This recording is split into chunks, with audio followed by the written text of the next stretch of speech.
मैं शर्त लगाता हूं आपको नहीं पता, कुछ दरवाजे कभी नहीं खोलने चाहिए। रोहन के कांपते हाथों ने टॉर्च जलाई। जैसे ही वो आगे बढ़ा, हवेली की दीवारों पर अजीब निशान थे, मानो वो उसे अपनी ओर खींचना चाहती थी। हवा में सड़न की बदबू थी और हर कदम के साथ उसकी धड़कनें तेज होती गईं। अचानक एक धीमी हंसी गूंजी, हल्की और ठंडी। तुम्हें वापस नहीं आना चाहिए था। उसके ठीक पीछे से एक फुसफुसाहट आई। रोहन घूमा, पर वहां कुछ भी नहीं था। कहीं से भी दरवाजा जोर से बंद हो गया। अंधेरा कमरे में छा गया। रोहन ने बुरी तरह अपनी टॉर्च घुमाई और दीवारों से कंकाल जैसी आकृतियां उभरने लगीं। वे उसकी ओर बढ़ने लगीं।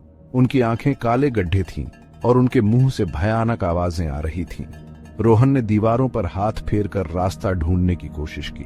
तभी किसी ठंडी और सख्त चीज ने उसकी कलाई पकड़ ली। ये एक लाश के हाथ जैसा लगा। उसने अपना हाथ छुड़ाया और पीछे हट गया। फिर हवेली की छत से एक अधजला, जंजीरों से बंधा हुआ शरीर गिरा, तड़पता हुआ। उसकी खाली आंखों से गाढ़ा काला धुआं निकल रहा था। तुम्हें यहां कभी नहीं आना चाहिए था, इसने बुदबुदाया, जैसे उसके मुंह से कीड़े निकल रहे हों।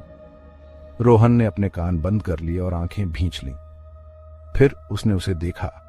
दीवारों पर खून से लाल रंग में लिखा था, अब तुम हमारे साथ फंस गए हो। अचानक दरवाजे के पीछे से तेज चीखें सुनाई दी।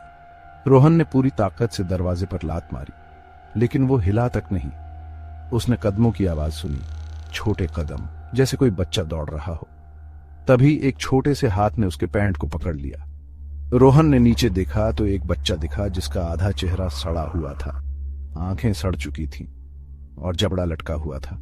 बच्चा खिलखिलाया, अब तुम हमेशा हमारे साथ रहोगे। रोहन चीखा, लेकिन उसकी आवाज अंधेरे में डूब गई। फिर हवेली की सारी बत्तियां बुझ गई। बस एक चीज दिख रही थी, एक काला दरवाजा धीरे धीरे खुल रहा था।